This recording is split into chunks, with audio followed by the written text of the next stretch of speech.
कोई मुसीबत नाजिल नहीं होती मगर अल्लाह के हुक्म से, और जो शख्स अल्लाह पर ईमान लाता है वो उसके दिल को हिदायत देता है, और अल्लाह हर चीज से बाखबर है। और अल्लाह की इताअत करो और उसके रसूल की इताअत करो।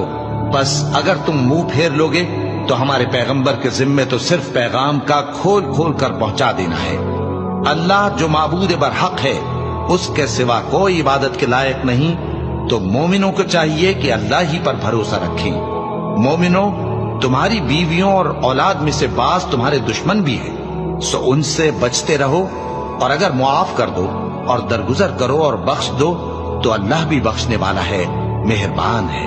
तुम्हारा माल और तुम्हारी औलाद तो आजमाइश है और अल्लाह के यहाँ बड़ा अजर है। सो जहां तक हो सके अल्लाह से डरो और उसके अहकाम को सुनो और उसके फरमाबरदार रहो और उसकी राह में खर्च करो।